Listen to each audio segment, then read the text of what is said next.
सुप्रभात छात्रों, आप सब कैसे हो। आज मैं डॉक्टर वंदना गौड़ कक्षा 7वीं हिंदी की पाठ्य पुस्तक वसंत पाठ 1 हम पंछी उन्मुक्त गगन के आपके समक्ष उपस्थित हूँ। कविता हम पंछी उन्मुक्त गगन के कवि शिव मंगल सिंह सुमन के द्वारा रचित है। इनका जीवन परिचय। डॉक्टर शिव मंगल सिंह सुमन एक प्रसिद्ध हिंदी कवि और शिक्षाविद थे। सुमन जी का जन्म 5 अगस्त 1915 को उत्तर प्रदेश के उन्नाव जिले के जगेलपुर में हुआ था। वह एक अग्रणी हिंदी लेखक और कवि थे। बनारस हिंदू विश्वविद्यालय ने 1950 में हिंदी में उन्हें डी लिट की उपाधि के साथ भी सम्मानित किया। डॉक्टर सुमन का कर्म क्षेत्र अधिकांशतः शिक्षा जगत से संबंध रहा। वे ग्वालियर के विक्टोरिया कॉलेज में हिंदी के व्याख्याता, माधव महाविद्यालय उज्जैन के प्राचार्य और फिर कुलपति रहे। अध्यापन के अतिरिक्त विभिन्न महत्वपूर्ण संस्थानों और प्रतिष्ठानों से जुड़कर उन्होंने हिंदी साहित्य की सेवा की। सुमन जी प्रिय अध्यापक, कुशल प्रशासक, प्रखर चिंतक और विचारक थे। 27 नवंबर 2002 को दिल का दौरा पड़ने से उनका निधन हो गया। आइए छात्रों, अब हम कविता के सार को समझेंगे। हम पंछी उन्मुक्त गगन के नामक कविता कवि शिव मंगल सिंह सुमन द्वारा रचित है, जिसमें कवि ने पक्षियों की वाणी के माध्यम से अपने भावों को आधार बनाकर जीव जंतुओं की आजादी की महत्ता को दर्शाया है। यदि आजादी नहीं है तो गुलामी की अपेक्षा मर जाना ही अच्छा है। यहाँ कवि कहना चाहते हैं कि पक्षी आजादी से खुले आसमान में उड़ते हुए चहचहाते हैं। यदि उन आजाद पक्षियों को पिंजरे में बंद कर दिया जाए और उन्हें सोने की कटोरी में दाना पानी दे भी दिया जाए तो वे अपने वास्तविक रूप को खो देते हैं। जिस तरह वे अपने कोमल पंखों से खुले आसमान में उड़ान भरते हुए गाते हैं, फिर पिंजरे में बंद होकर वे गा नहीं पाएंगे और मुक्त होने के लिए वे अपने कोमल पंखों को भी सोने की तीलियों से टकराकर घायल कर लेते हैं। उनकी भी अपनी इच्छाएं होती हैं, जिन्हें पूरा करने के लिए वे स्वतंत्र रहना चाहते हैं।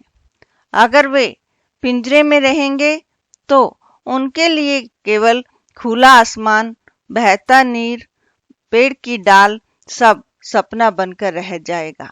इसलिए कवि कहना चाहते हैं कि पक्षियों को कभी भी बांध कर नहीं रखना चाहिए। उन्हें तो खुले अंबर में स्वतंत्र रहने के लिए छोड़ देना चाहिए। आइए बच्चों, अब हम पद्यांश को देखें और उसका सरलार्थ भी जानें। हम पंछी उन्मुक्त गगन के, पिंजर बंद न गा पाएंगे, कनक तीलियों से टकराकर पुलकित पंख टूट जाएंगे। आइए इसका सरलार्थ जानें। कवि पक्षियों की ओर से यह कह रहा है कि हम खुले आसमान में उड़ने वाले आजाद पक्षी हैं। पिंजरबंद अर्थात पिंजरे में बंद रहकर हम पिंजरे में कैद होकर अपना मधुर गीत नहीं गा सकते, भले ही वह पिंजरा सोने का बना हो। आजादी की चाह में हमारे कोमल पंख पिंजरे में लगी सोने की सलाखाओं से, कनक तीलियों अर्थात सोने की सलाखाओं से टकराकर टूट जाएंगे अर्थात कवि का कहने का भाव यह है कि खुले आसमान में उड़ान भरने वाले पक्षी पिंजरे में रहकर अपना स्वाभाविक रूप भूल जाएंगे। स्वतंत्रता पक्षियों को नहीं, जीव जंतुओं को भी प्रिय है। आइए अब दूसरा पद्यांश देखें और उसका भी सरलार्थ जानें। हम बहता नीर पीने वाले मर जाएंगे भूखे प्यासे, कहीं भली है कटुक निबोरी कनक कटोरी की मैदा से। आइए सरलार्थ देखें। इन पंक्तियों में कवि पक्षियों की ओर से यह कह रहा है कि हम नदियों झरनों का बहता हुआ जल पीने वाले हैं। हम बहता नीर पीने वाले, हम नदियों झरनों का बहता हुआ जल पीने वाले हैं। मर जाएंगे भूखे प्यासे, पिंजरे में कैद होकर हम भूख प्यास से मर जाएंगे। चाहे हमारे लिए तो पिंजरे में सोने की कटोरी में रखे हुए मैदा से बने दाने हों, तब भी हमें तो नीम की कड़वी निबोरी ही अच्छी लगती है।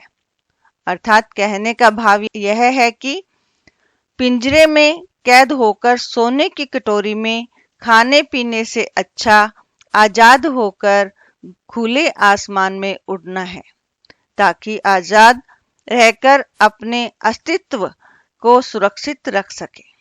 आइए बच्चों अब तीसरा पद्यांश जाने। स्वर्ण श्रृंखला के बंधन में अपनी गति उड़ान सब भूले, बस सपनों में देख रहे हैं तरु की फुनगी पर के झूले। आइए अब सरलार्थ को देखें।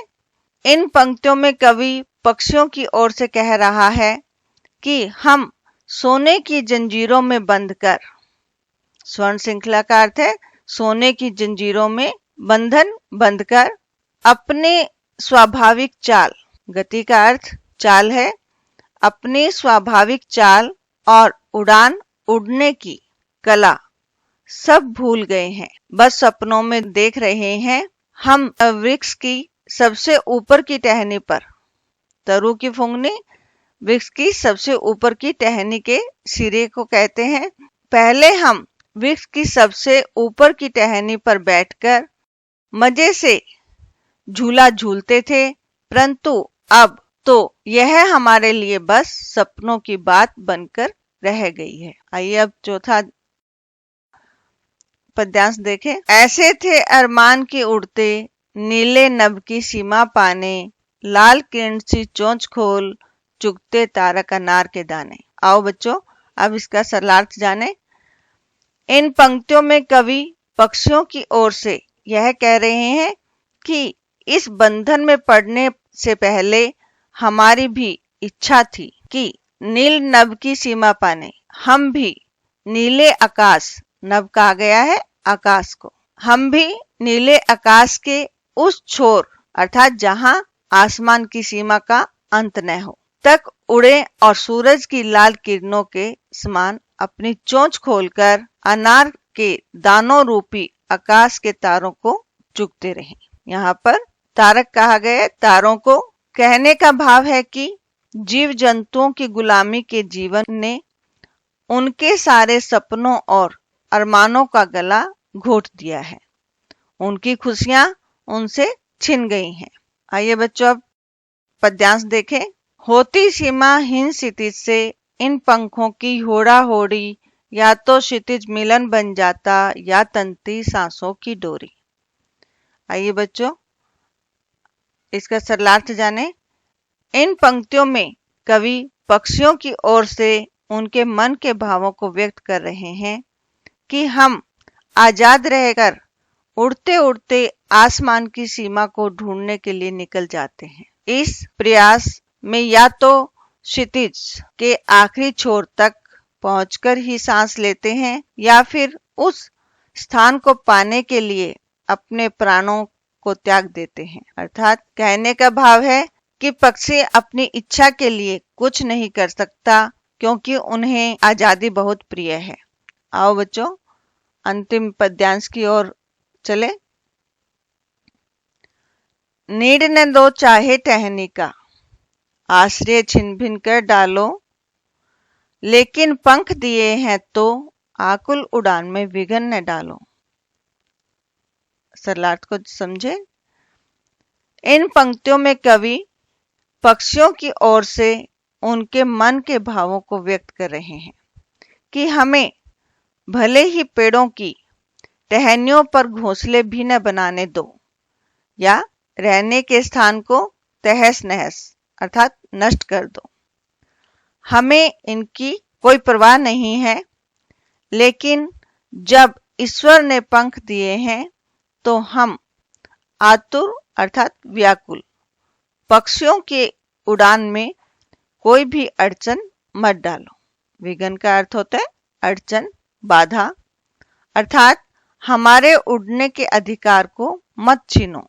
कहने का भाव है कि पक्षियों को पिंजरे में बंद करके उनकी इच्छाओं को नहीं रोकना चाहिए, उन्हें आजाद रहकर अंतहीन आसमान में उड़ने दिया जाए।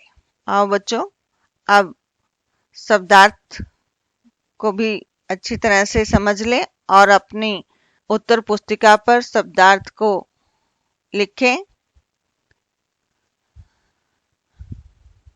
उन्मुक्त स्वतंत्र, पिंजरबंद पिंजरे में बंद, पुलकित सुंदर, कटुक कड़वी, तरु पेड़, फुनगी शाखा, तारक तारे, होड़ा होड़ी प्रतियोगिता, नीड घोंसला, विघ्न बाधा।